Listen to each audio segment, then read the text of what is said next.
एक वर्षापूर्वी जर हे काम झालं असतं तर या ठिकाणी निष्पाप ज्या लोकांचा ऍक्सिडेंटमुळे मृत्यू झालेला आहे त्या लोकांना मृत्यू ओढावला नसता। उदय सामंत येणार आहे त्यावेळेला आमचा चाकणचा रस्ता जो वर्षानुवर्ष फाटक्या कपड्यात होता त्याला फक्त पट्टीचा शर्ट घालून त्यांच्या पुढे उभं करायचंय। आज जी मीटिंग होणार आहे पालकमंत्रीची त्याच्यामध्ये उपाययोजना करून आमची अपेक्षा आहे ग्रामस्थांची। चाकण औद्योगिक वसाहतीमधील 20 कंपन्या स्थलांतरित होण्याच्या मार्गावर आहेत अशा बातम्या प्रसार माध्यमामध्ये पसरल्यानंतर महाराष्ट्र शासन खडबडून जागे झाल्याचे पाहण्यात येत आहे। त्याबाबत आपण पाहू शकता की आज उदय सामंत चाकण औद्योगिक वसाहतीमध्ये भेट देण्यासाठी येत आहे। त्या पार्श्वभूमीवर रात्रीमधूनच कामाचा धडाका इथं आपल्याला पाहायला मिळत आहे।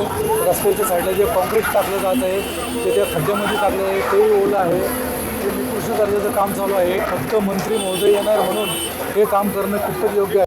अतिशय चुकीचं काम ठिकाणी चाललेलं आहे। पालकमंत्री होते त्यावेळी त्यांनी ते मंजूर केलं होतं, परंतु एक वर्षानंतर आता या अधिकाऱ्यांना जाग आलेली आहे आणि आता हे काम चालू केलेलं आहे। एक वर्षापूर्वी जर हे काम झालं असतं तर या ठिकाणी निष्पाप ज्या लोकांचा ऍक्सिडेंटमुळे मृत्यू झालेला आहे त्या लोकांना मृत्यू ओढावला नसता। आता एकतर हे जे काम सुरू आहे हे प्रॉपर बेकायदेशीर काम आहे। कायदेशीर त्याचं जे काही लेअर इस्टिमेट आहे ते लेअर इस्टिमेटच अवेलेबल नाही आहे। आता आले आणि फक्त खड्या टाकून द्यायच्या आणि फक्त एक डागडुजी करायची। उदय सामंत येणार आहे त्यावेळेला आमचा चाकणचा रस्ता जो वर्षानुवर्ष फाटक्या कपड्यात होता त्याला फक्त पट्टीचा शर्ट घालून त्यांच्या पुढे उभं करायचंय अशी परिस्थिती निर्माण केलेली आहे। एकतर सगळ्यात पहिली गोष्ट कायदेशीररित्या काम केलं पाहिजे, नीट केलं पाहिजे, जे जास्त काळ चालेल। तुम्ही आता खडी टाकणार ती वाहून जाणार, उलट या खडीवरून घसरून 4 जणांचा अजून मृत्यू होऊ नये ही एक अपेक्षा म्हणजे मनातून एक इच्छा आहे की असं होऊ नये।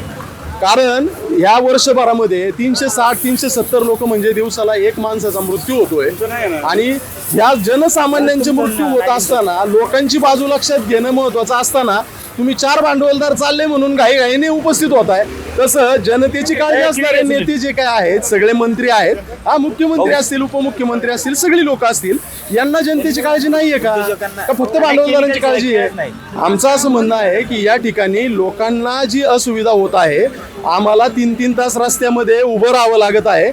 या कंपन्यामध्ये काम करणाऱ्या ज्या लेडीज आहेत त्या गाड्यांमध्ये बसतात, वॉशरूमला आली तर 3-3 तास बाहेर जाता येत नाही। याहून अधिक वाईट गोष्ट काय, यामध्ये एखाद्याला हार्ट अटॅक आला काय झालं तर काय करणार आहात?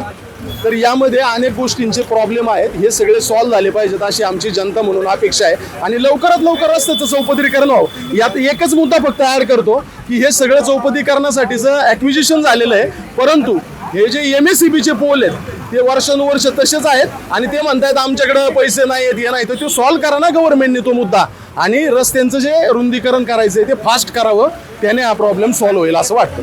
नक्कीच याबाबत आणखीन आपण काही कामांची त्यांची मदत जाणून घेऊया। तुम्ही बघा आज उद्योगमंत्री येत आहेत असं कळल्यानंतर या रस्त्याची डागडुजी चालू झालेली आहे।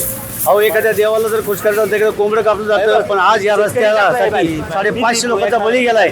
अरे मग या सरकारला जाग कधी येणार आहे? तू असा कोणता भस्मासूर आहे की तुला एवढ्या लोकांचे बळी घेऊन सुद्धा समजत नाहीये?